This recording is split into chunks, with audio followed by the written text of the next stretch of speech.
That is horrifying.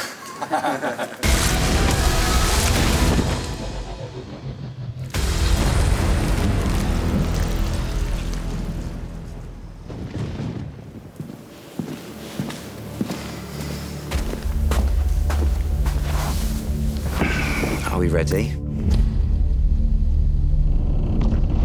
When I got the audition through for the show, I was given 2 sets of sides. One was from Primal Fear, and the other set of sides was from Hellraiser. And then, like, second week of January, they're like, oh, Matt and Ross want to meet you. And I was like, oh my God, amazing.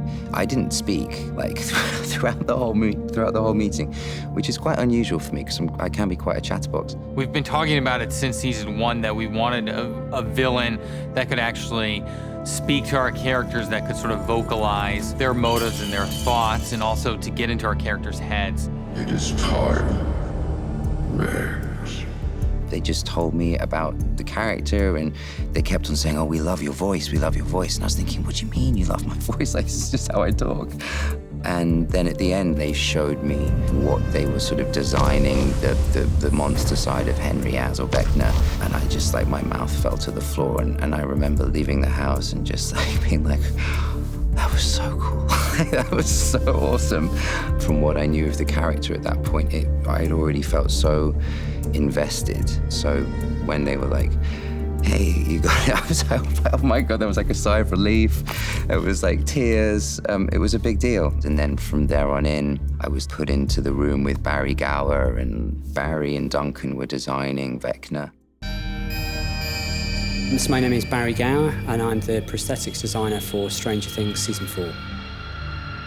Vecna, it's a really fascinating character. He's humanoid, but we are basically integrating lots of shapes and textures and forms from the upside down. So there's a lot of kind of roots and vine, and we still have panels of flesh which are very pale, almost anemic looking. And the idea really is that the exposed flesh that is pale is human skin that hasn't seen sunlight for the last 20 years.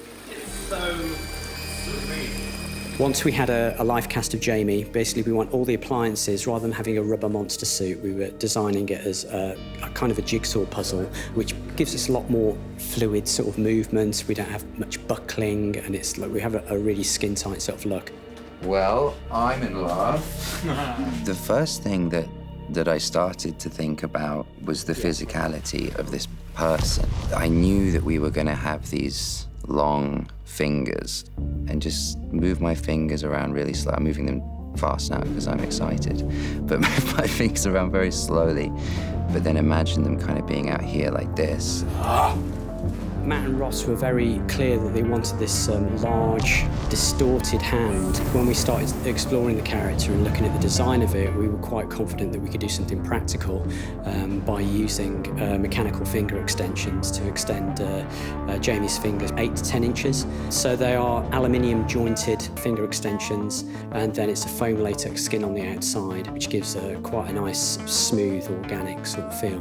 As a practical effects department, we tend to work very closely with digital effects. A lot of the best effects achieved now in TV and film are a combination of the two. In the long run, I think once we get through to the finished product, there will be a combination of practical and digital elements. Now he's going to cry. Joy. Yeah. Thank you, dude. There he goes.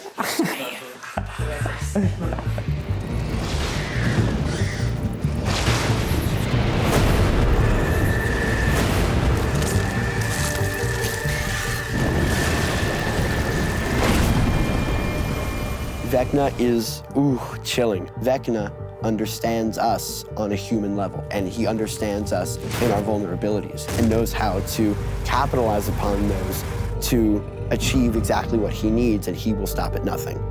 Huh? Just loosening this up for you, sweetheart.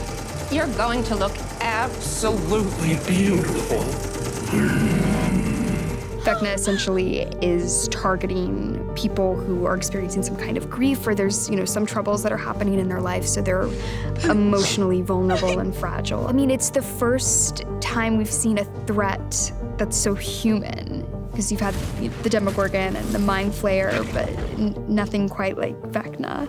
This is really the first time since season 1 that we're going back to the world of prosthetics, where we're actually having someone in a suit performing on the stage. Selfishly, as an actor, it's so incredibly helpful because it's something real to look at, and especially just his demeanor on set and his performance and the amount of himself that he would bring after being in makeup for, I think, 8 hours every day, 2 hours to maybe take it off. That's like a full work day for somebody. Being face to face with what is all practical effects, and that was all completely him, you feel so in the moment, which is, I felt like that was such a luxury. Put at ease to know that like I would actually have something to play off of, and someone as amazing as Jamie, who's just so talented. Your time is almost at an end. Let go! The first time I saw Vecna, it was really, really surreal because I was going into a rehearsal right after lunch, and I'm very bubbly after, you're in your food coma.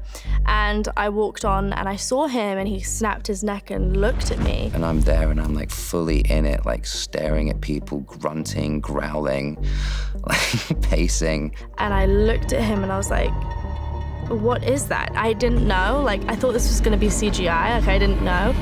Bless her, she burst into tears. The whole rehearsal, I was crying. And she was like, that's not Jamie. And I'm crazy, so I was like, talking to her inside my mind. I was like, no, Jamie's dead. Like, it's just Vecna. It is over, 11. Your friends have lost. Jamie had to give me a hug because I couldn't do the scene. So the fear was genuine, definitely very real. I didn't have to act. I was terrified.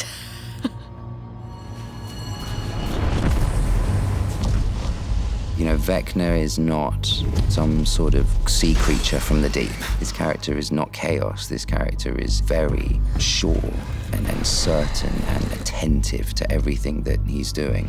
I saw a means to realize my potential, to become the predator I was always born to be.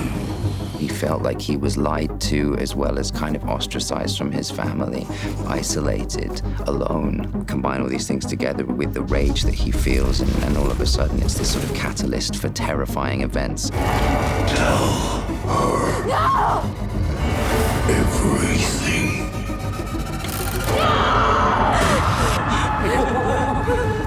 When somebody is filled with so much rage and so much resentment, and he's been alone in that for a number of years, the human element's gone. He's now out for blood. He's now out for vengeance. Maybe we'll save that story for another day. It doesn't have a happy ending, I'm afraid. That's it. That's it. Beautiful. I always feel like these things are like a school test. Did I pass?